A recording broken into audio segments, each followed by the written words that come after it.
Bonjour bien-aimés, j'ai un fardeau dans mon cœur. Je souhaite que les chrétiens soient zélés, mais aussi j'ai un fardeau pour que nous ayons une foi équilibrée.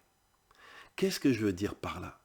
C'est que dans la Bible, nous trouvons, je suis sûr que vous l'avez déjà constaté, il y a des passages qui semblent a priori se contredire, il y a des vérités qui semblent sans trop choquer.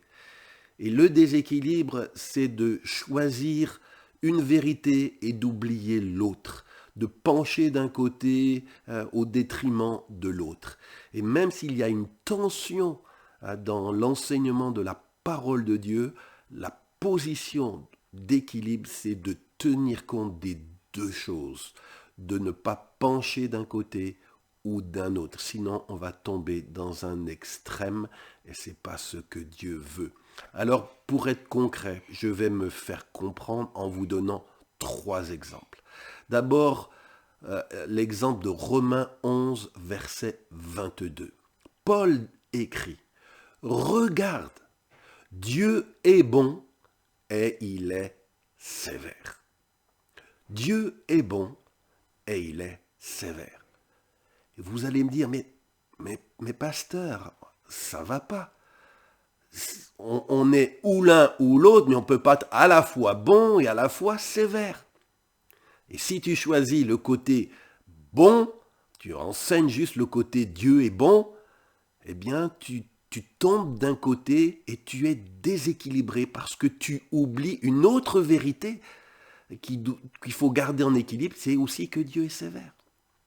Et si tu choisis juste les passages qui parlent que Dieu est sévère, et tu enseignes juste cet aspect-là, et tu négliges le fait que Dieu soit bon, tu deviens aussi déséquilibré.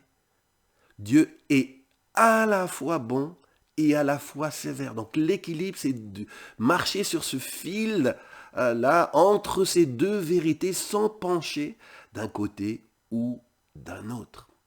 Je vous donne un autre exemple concernant la guérison divine. On a dans la Bible de multiples passages qui nous racontent des récits miraculeux de guérison. Mais on trouve aussi dans la Bible des passages où on voit des serviteurs de Dieu, des gens fidèles, être malades. Par exemple, dans l'Ancien Testament, dans 2 Rois 13, verset 14, il est dit que Élisée tomba malade de maladie qui le fera mourir. Oui, Élisée, c'est écrit dans 2 Rois 13, verset 14. Le disciple d'Élie, ce prophète qui a fait tant de miracles, eh bien la Bible nous dit qu'il est tombé malade et qu'il va mourir de cette maladie. Donc Dieu ne l'a pas guéri et je pense qu'il a dû prier pour demander sa guérison et il ne l'a pas reçu ici-bas. Un autre exemple dans le Nouveau Testament, on voit Paul parlant de son fils spirituel Timothée. Il lui écrit cette lettre dans 1 Timothée 5, 23.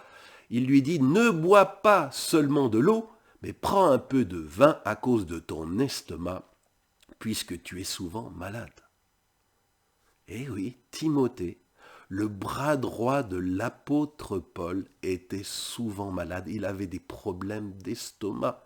Alors vous dire, mais je ne comprends pas, est-ce que Dieu guérit ou guérit pas? Eh bien, on a des passages dans la Bible où oui, Dieu guérit. Et on a des passages où Dieu ne guérit pas. Ces deux choses sont attestées dans les Écritures. Si tu prêches que Dieu guérit, il guérit toujours, il guérit tout le temps, tu tombes dans un extrême, deviens déséquilibré dans ta foi et dans ton enseignement.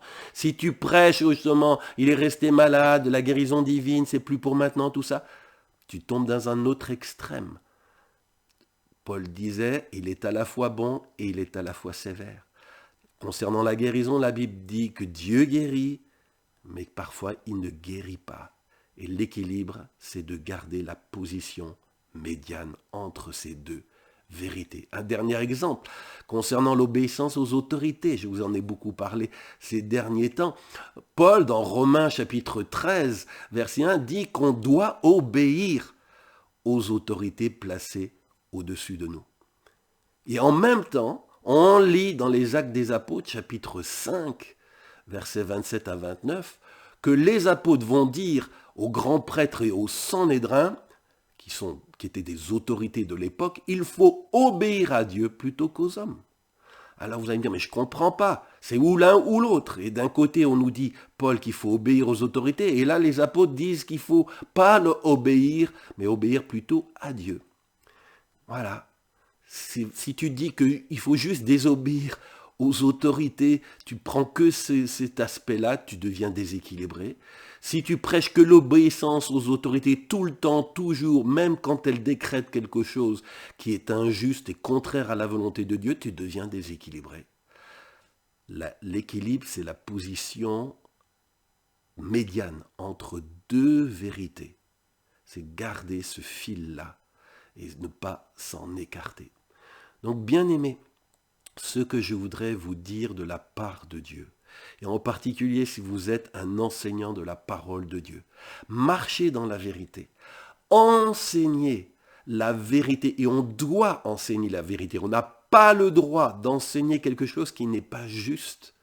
Eh bien, enseigner la vérité, c'est rester sur ce point d'équilibre entre toutes les vérités bibliques, même quand elles semblent parfois en tension l'une avec l'autre. Et dès que tu vas pencher d'un côté, tu vas ne voir qu'un aspect des choses et tu négliges ou oublies l'autre aspect, tu deviens déséquilibré. Regarde, c'est comme si Paul dit, prends du recul, élargis ton champ de vision, ne te concentre pas juste sur un côté, prends en considération tous les côtés, regarde. Dieu est bon et il est aussi sévère. Dieu guérit et parfois il ne guérit pas. Il faut obéir aux autorités, mais il est parfois des circonstances où la fidélité est de ne pas leur obéir. Donc je prie dans le nom de Jésus, je prie, je supplie le Seigneur que nos églises, que vous qui m'écoutiez, nous ayons assez d'amour et de respect pour la parole de Dieu, pour enseigner et croire tout le conseil de Dieu. Pas juste les passages qu'on aime, nos passages favoris, chouchou, non. Qu'on puisse prendre en compte même les passages plus difficiles, peut-être qu'on aime au moins, mais qui sont aussi paroles de Dieu. Je prie dans le nom de Jésus, Saint-Esprit, que tu puisses utiliser cet enseignement pour corriger et pour éduquer à une juste manière de vivre et que cette parole qui a été annoncée dans ce message ne puisse pas revenir à toi sans avoir produit ce pourquoi tu l'as envoyé. Au nom de Jésus. Amen. Et vous savez, bien-aimés, au CDLR, nous avons vraiment à cœur la formation. Pour être équilibré, il faut connaître la parole de Dieu. Il faut la connaître correctement. Il faut qu'elle soit correctement enseignée.